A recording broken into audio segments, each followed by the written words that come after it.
This is Jerome McGinley, and you're listening to Get the Puck Out. Welcome back, welcome back, welcome back. Welcome back. Yeah, man, how you doing? You good? I know you like that. Alrighty, salsa, pass and grab my ass. We are back. Get the puck out. New logo, new co-host, new shit going down. Jack Gotsell, what's going around, man? What's going on? What's happening? I never shave to impress the ladies, but I will shave for Get the Puck Out.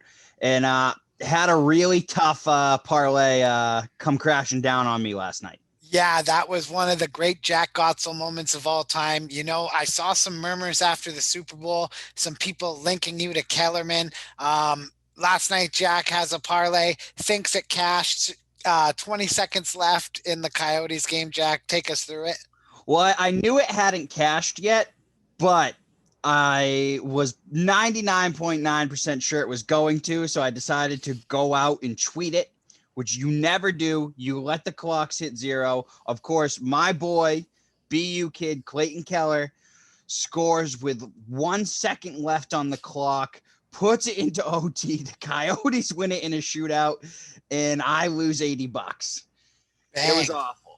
Yeah, life comes at you fast when you put things into the Twitter universe. It seems like the sports gods are really quick to make you eat your words. Funny stuff, man. Funny stuff. Now, to move this episode, I like keeping the Get the Puck Out episodes more fun, more exciting, but we're going to talk about the league. Kind of seems like they're having a COVID problem here, man. Like this bubble situation that worked so well in the playoffs wasn't obtainable for the players this year. Kind of had to go at it, go through it. It sounds like they don't have rapid testing figured out within the league, or they just don't have access to it or something. And it's costing them games, man. Again, tonight we got the Flyers game in Capitals. That's postponed. Bruins didn't play last night. And they're supposed to play the Flyers like in less than 2 weeks on Lake Tahoe or whatever. We'll see what happens there, but there's starting to be murmurs around, man, of people really pushing the league to maybe take 2 weeks off, get the access to the rapid testing, and then pick this back up. Now, here's the problem, though, is the North Division in Canada, where they held the bubble, the COVID cases and the teams, for whatever reason, they're good, it seems. Yeah, they shouldn't shut that down anyway. If they're going to shut it down, they should shut down the other three divisions and let the North play. That way the hockey fans still get hockey.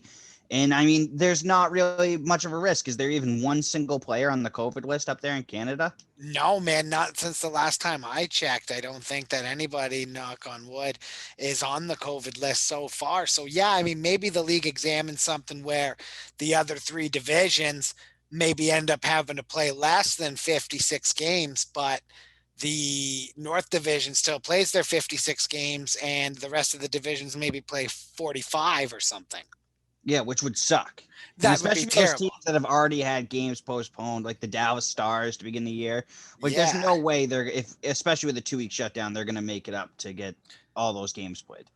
No, exactly. And you look at it already. I mean, the Vancouver Canucks have played 16 games or something like that. They've played the most, but the Stars have only played 9. So they really need to figure out how they're going to handle this, because I feel like, and maybe I'm being over dramatic. I try not to be. I'm not one of those people that are like, oh, it's unsafe, shut it down. Like, I'm not trying to do that, but like, it's starting to feel like every day here, isn't it? Like every day, every other day, there's something. Like, it's starting to get that way. Why not get, like, they got to get these rapid tests, man. Yeah, and it sucks for like a team like the Bruins. I mean, it's a team I follow the most, obviously, being here. Yeah, in they Boston. don't have anybody on the list, and they just and they're on a hot start, and now we got games postponed because the Sabres can't get their shit together. It sucks. Yeah, Rasmus Dahlin was added to the COVID list. That's not good. Star young defenseman.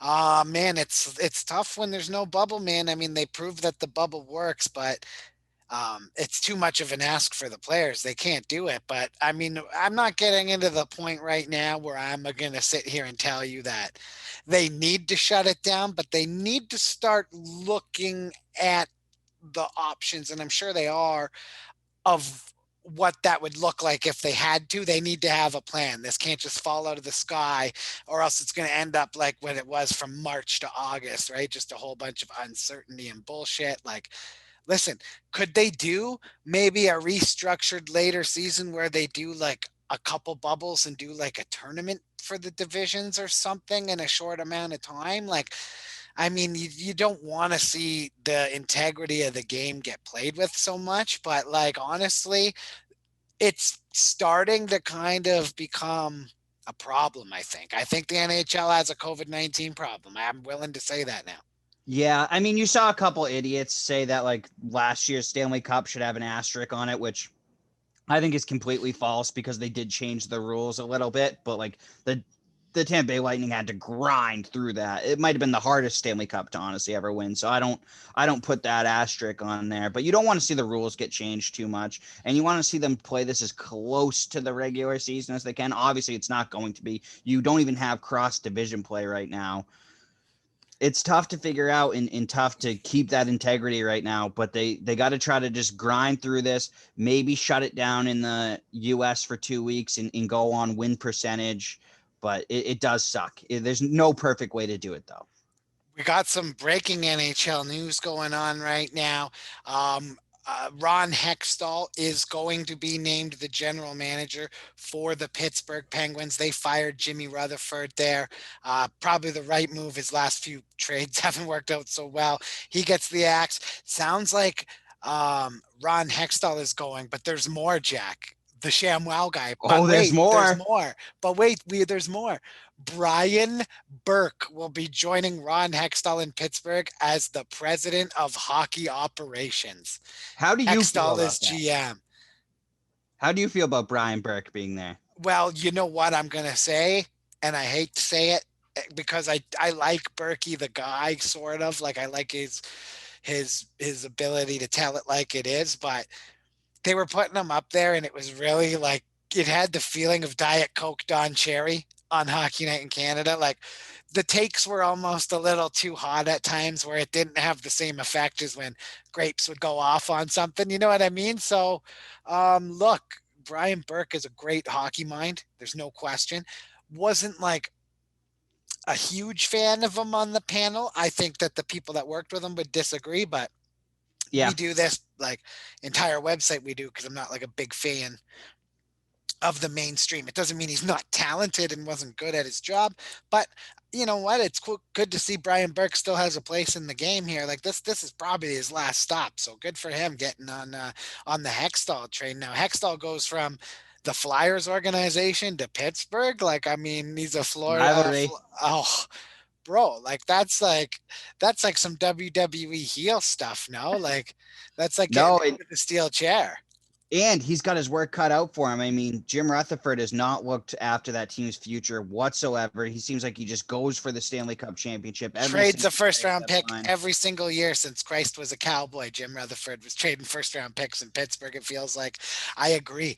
I know that Rutherford, when he was let go, had been talking to teams about Chris Letang, and you almost wonder if they were worried about the return they would get as much as they were worried about actually losing Letang. So it'll be interesting to see what Hextall does with guys like Letang. And listen, I'm going to say it. I think Evgeny Malkin's time has kind of run its course in Pittsburgh. I would agree with that. I mean, you saw the chatter a couple of years back when they were thinking about moving him for Stamkos. And honestly, Stamkos hasn't stayed healthy either. So I wouldn't say that is still on the table or still even an option. No, that would never happen. Tampa would never do that. No. It just doesn't even, I don't even think Pittsburgh would do it now. I don't think it doesn't either. add up. I know some teams in the West side of things would certainly love a shot at Evgeny Malkin. I think the line of calls coming through to Hextall for Evgeny Malkin will probably, I mean, I imagine once you get in there, teams are going to come right away and test your resolve on some guys. So certainly the Penguins are a team to watch because Hextall's coming in now, and these guys really like to establish their guys, and they're going to want to bring in their own guys and fix, I'm not saying the mess that he left, but kind of the mess that he left, There's a bit of a mess. That prospect pool has been depleted. Those draft picks have been depleted. The core is aging. Their window has run out, in my opinion. I don't think that they have any years left on the window, including this year. So I think it's rebuild time. Gonna have to agree with you there, man. I think it's time for them to start thinking about a rebuild. I mean, it doesn't even need to be a full-fledged rebuild, but certainly a retool. When you have guys like Sidney Crosby and that, like he's always gonna keep you competitive night in, night out. Father To a Time's certain degree. undefeated. He's got Father, years left, by the he's way. got years left, of course, but Father Time will eventually catch up now. Um, you don't want you don't want to also put Crosby through that, do you?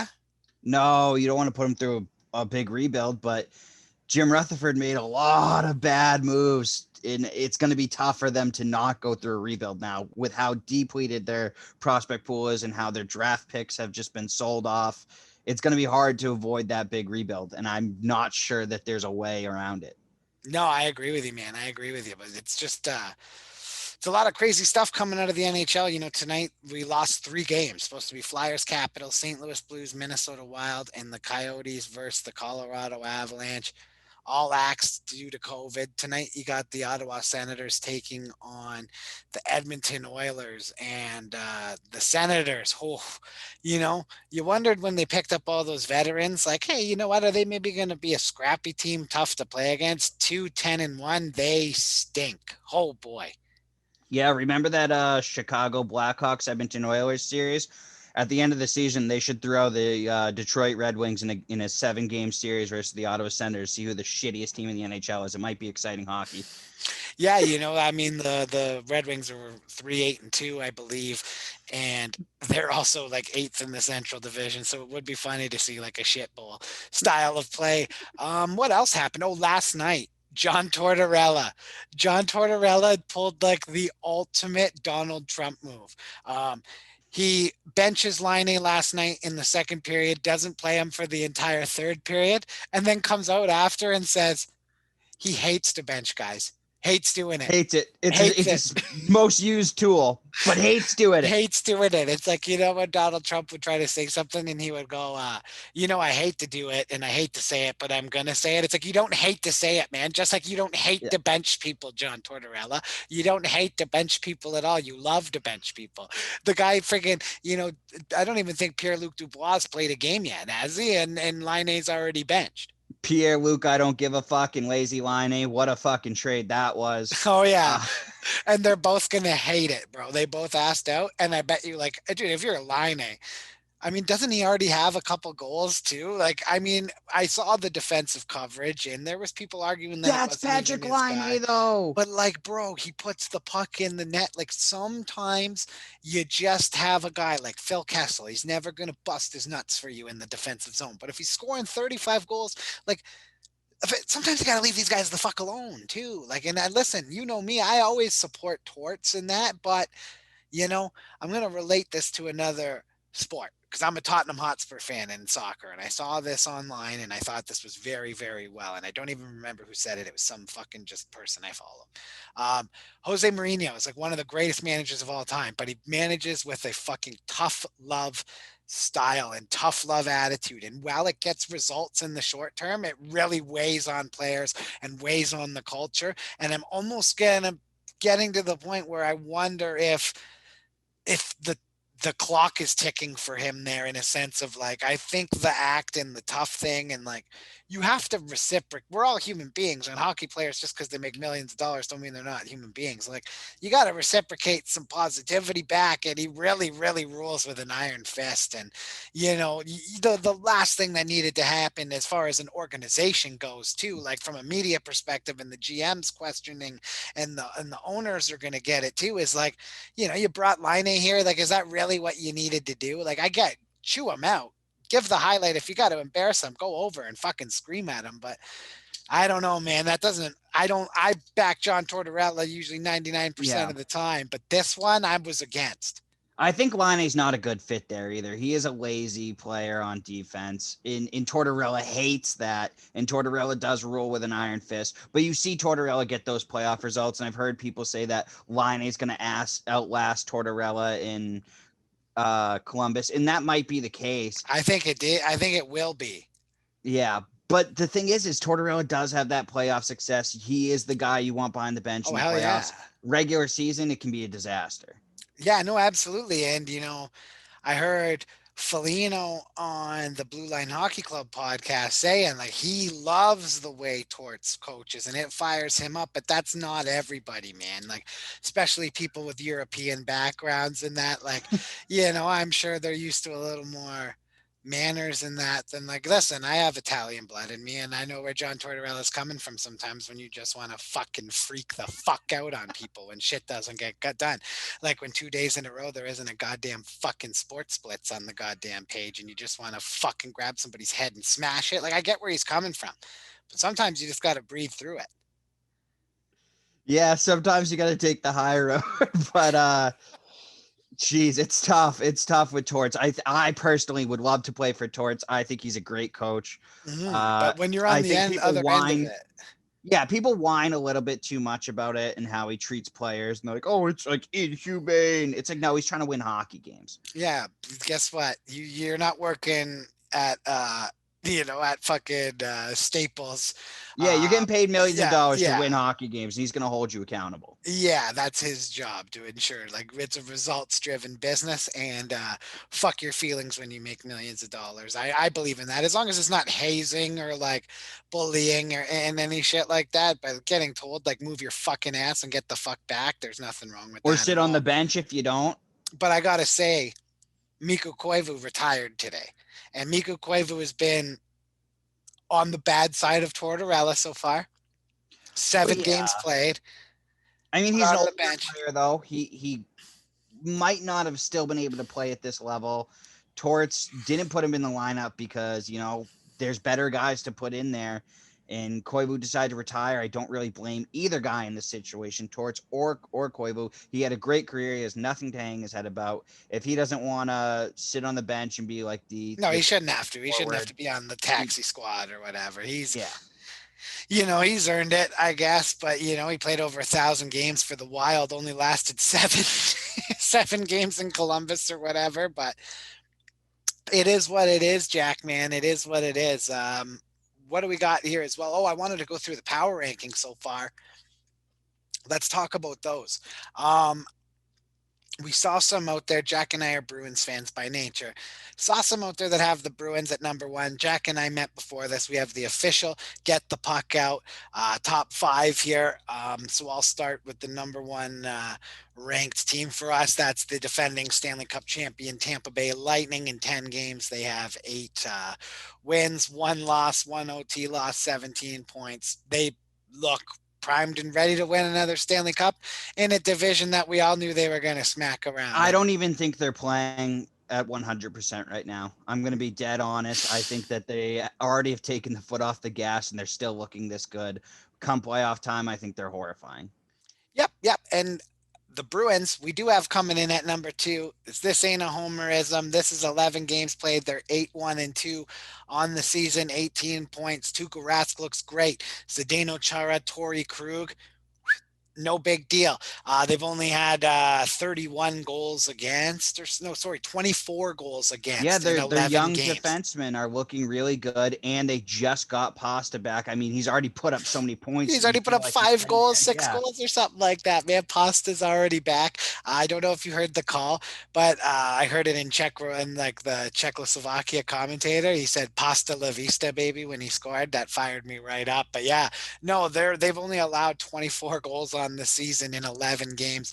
Rask's been unbelievable. Zaboro, Lozon, Connor Clifton when called to action, when Matt Grzelcyk was down, have all stepped up immensely. Brandon Carlo looks great. The Boston Bruins are in good shape. Number 3 on the list, Jack, the Toronto Maple Leafs. They're off to an incredible start through 13 games. They are 10-2-1, 21 points on the year. They've allowed some goals, but their goal differential is still plus 14 because they have scored some goals. They've scored tied for the league lead actually with Montreal at 48 goals forward this year. So they're scoring lots. Number 4, Jack, on our list, those very Montreal Canadiens, they're on. Yeah. And see, that's the thing is here with Toronto and Montreal, I expect them to flip back and forth between 3 and 4 all year long. I don't think either of them are cemented right there. I think they are the 3 and 4 teams. I think they're the closest on our power rankings together. But Yes. Toronto can win a lot of track meets.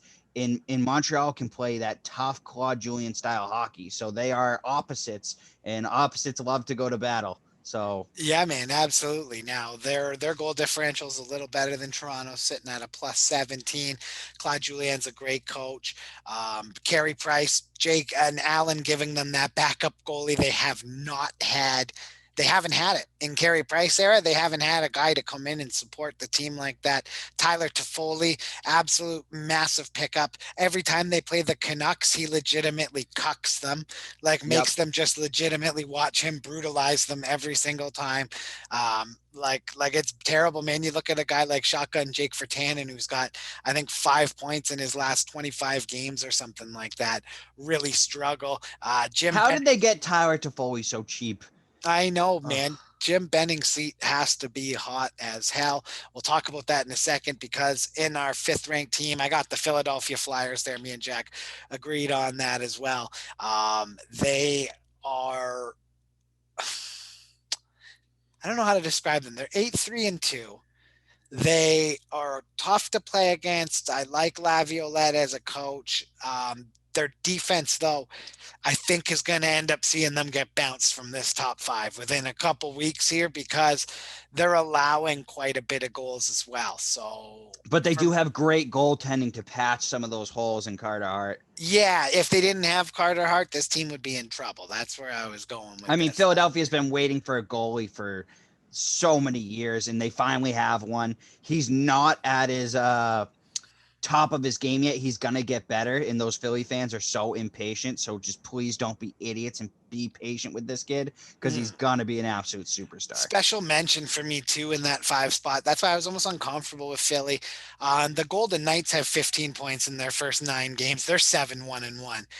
Started off with a little bit of that COVID, so they haven't played as many games. But this is a team who's already scored 32 goals in those 9 games. They don't have a problem putting the puck in the net at all. People are worried about their down the middle of their lineup, and it's looked great so far. Yeah, I mean, certainly has. They've drafted 6-0-1 well. at home too. Like to start the year, they've played 7 home games out of those games, and they're 6-0-1. So, And you're seeing those teams that draft really well over the course of time. They're plugging these holes better than some of these other teams that had their like superstars there. That like you well, know. that's what you're supposed to go to Vegas for, buddy, to plug holes. Scoring goals and plugging holes, baby. That's what you like to see. COVID has rewarded those teams that drafted well, though. If you drafted young talent, COVID has given you a pat on the back. Yeah, he's the COVID's helping you out there. To start off the season so far, Connor McDavid, not very surprising, is your points leader right now at 27. Guess who's in second? Draisaitl. I figured. 25 points for him. Mitch Marner's been off to a hot start. And yet with Edmonton 21. still sucks. They still suck, bro. They're a 2-man band, you know? Get him a They're the goalie. White Stripes, and they need an orchestra behind them in this league, but they're the White Stripes. It's just Connor McDavid on the guitar, Leon Draisaitl on the drums, playing Seven Nation Army. Wishing someone would come fucking back them up. It's funny to see. James Van Riemsdyk, huge surprise to start the year. He's got 18 points on the year, and Quinn Hughes, although the Canucks suck and he's not very good in his own zone, he has 17 points to start the year. Everything that happens for the Vancouver Canucks certainly runs through Quinn Hughes. And Elias Pettersson. Elias Pettersson's awesome, but Quinn Hughes from the back end starts it all. 100%. Jeff Petry's had a great year so far this year too. Surprise of the year for me is Petry. Petry's probably our early candidate here through the we're about a fifth of the way through the season here. I think Petry's looking like your Norris Trophy winner right now, and I know it's still early and things will change, and certainly it might not be that way, but holy shit, he's been really good under Claude Julien, man. Yeah, no, he's been dynamite. And it is that coaching. I think Claude Julien coaches different than basically any coach in the league. He's so much more defensive, and certain guys thrive under him. And I think Petrie's one of those guys. I agree. He's just like Petrie showed up there. There was always talk like, yeah, he did really well at first. They signed him to the extension, and then fans started kind of, he wasn't producing as much as he should. Da, da, da, da, da. It's like, I don't know, since that playoff bubble return, it's like something changed in that entire team.